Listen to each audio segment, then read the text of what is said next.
बिस्मिल्लाहिर्रहमानिर्रहीम। Equity under trial में आपका इस्तकबाल है। आज हम एक लीगल इशू पर बात करेंगे। क्या कोई कैदी अपनी सवारे हयात यानी ऑटोबायोग्राफ़ी लिख सकता है और क्या उसे उस लिखी हुई ऑटोबायोग्राफ़ी को शाये करने का हक़ है? आइए देखते हैं कि हाई कोर्ट और सुप्रीम कोर्ट में इस सिलसिले में क्या जजमेंट है।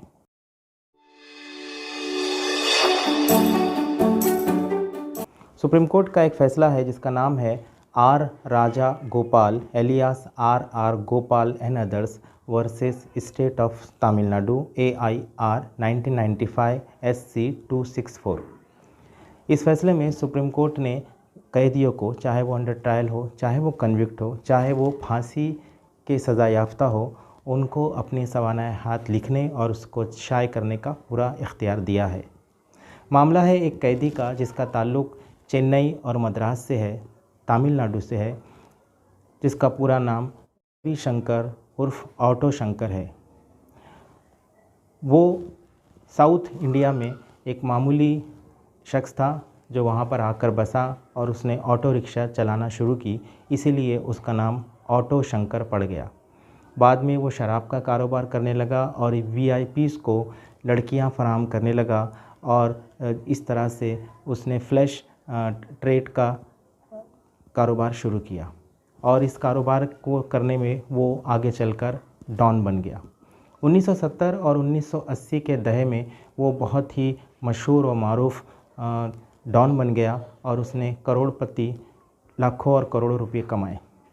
1988 में वो इतना बड़ा करोड़पति बन गया कि उसने अपने बंगले के इनॉग्रेशन के वक्त जिन लोगों को बुलाया उनमें बड़े बड़े IAS और IPS अफसरान शामिल थे। 1990 के बाद 6 कत्ल के मुकदमे की इन्वेस्टिगेशन होती है और ऑटो शंकर को गिरफ़्तार कर लिया जाता है। उसका ट्रायल चलता है और 1991 में उसका ट्रायल ख़त्म होने को होता है। उस वक्त साउथ की जेल में बैठकर ऑटो शंकर अपनी ऑटोबायोग्राफ़ी लिखता है और वो जेल की परमिशन से अपनी बीवी को देता है लिखा हुआ मसवदा और उससे कहता है कि ये मसवदा उसके वकील तक पहुंचाया जाए और ये मसवदा एक मैगज़ीन में, जो तमिल मैगज़ीन है साउथ का, जिसका नाम है नखीरन, उसमें शाये किया जाए। नखीरन मैगज़ीन के एडिटर राज गोपाल का कहना है कि 1991 में जेल में बैठकर ऑटो शंकर ने 300 सफ़हात की अपनी ऑटोबायोग्राफ़ी लिखी और उन्हें शाये करने के लिए बाहर भेजा। आर राजगोपाल उस ऑटोबायोग्राफ़ी की चंद किस्तें शाये करते हैं और ऐलान करते हैं कि पूरी ऑटोबायोग्राफ़ी शाये होगी, जिसमें कई IAS और IPS अफसरान के नाम भी शामिल हैं। अपनी ऑटोबायोग्राफ़ी में ऑटो शंकर ये भी लिखता है कि उसका जो कुछ शराब का या गलत कारोबार था उसमें कई IAS और IPS अफसरान ना सिर्फ शरीक थे बल्कि उस जुर्म में पार्टनर भी थे। ऑटो शंकर का कहना है कि उसके घर के इफ्तिताह के वक्त जो IAS और IPS अफसरान उस प्रोग्राम में शरीक हुए थे, उनकी फ़ोटोज़ और उनकी वीडियोस उसके पास महफूज है। इस खौफ से एक साजिश के तहत उस ऑटोबायोग्राफ़ी को लिखने के लिए रोका जाता है और जेल इंतज़ामिया और पुलिस मैगज़ीन के एडिटर को धमकियां देती है कि ये ऑटोबायोग्राफ़ी की किस्तें शाये करने से बाज रहे। मद्रास हाई कोर्ट में ऑटो शंकर की ऑटोबायोग्राफ़ी के शाये करने के लिए आर राजा गोपाल गुजारिश करते हैं कि उन्हें उसकी बायोग्राफ़ी शाये करने की इजाज़त दी जाए और जो जेल इंतज़ामिया या पुलिस या हुकूमत जो उनको डरा धमका रही है और उनको नुकसान पहुंचाने के दर पर है, उनको उससे बाज रखा जाए। इसलिए गुजारिश करते हैं कि उस किस्त को आगे भी शाये दिया जाना चाहिए और उनके ख़िलाफ़ कोई कार्रवाई नहीं होनी चाहिए। लेकिन मद्रास हाई कोर्ट इस पिटीशन पर कोई सुनवाई नहीं करती और मुख्तलिफ़ एतराज़ात करती है। इसलिए R Raja Gopal supreme court पहुंच जाते हैं और यही गुजारिश सुप्रीम कोर्ट के सामने रखते हैं। सुप्रीम कोर्ट में जेल इंतज़ामिया और पुलिस और हुकूमत ये जवाब पेश करते हैं कि ऑटो शंकर ने ऐसी कोई ऑटोबायोग्राफ़ी जेल में बैठकर नहीं लिखी। वो ये भी कहते हैं कि जेल वालों ने उस ऑटोबायोग्राफ़ी को बाहर जाने की और शाये करने की कोई इजाज़त नहीं दी।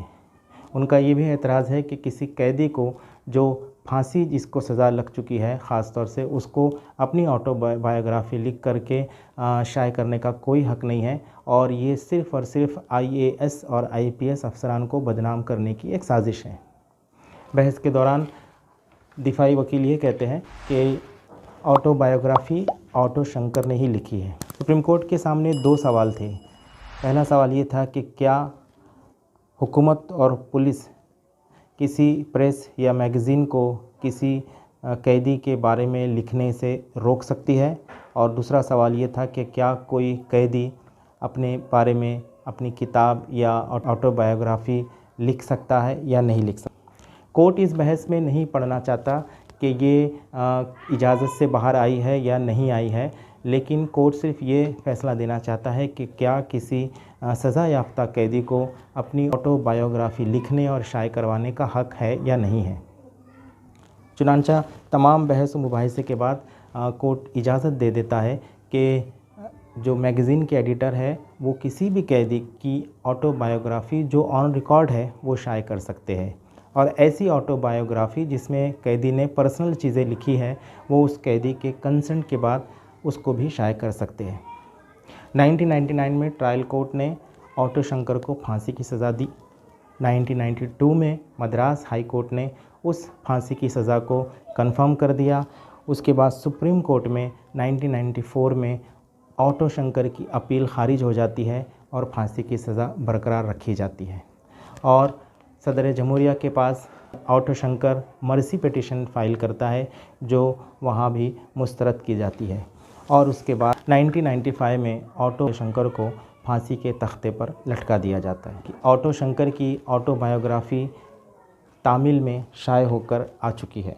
नखीरन मैगज़ीन में ऑटो शंकर की जो ऑटोबायोग्राफी शाये की गई उसका टाइटल ये लिखा गया, ऑटो शंकर डाइंग डिक्लेरेशन और शैडोड ट्रूथ।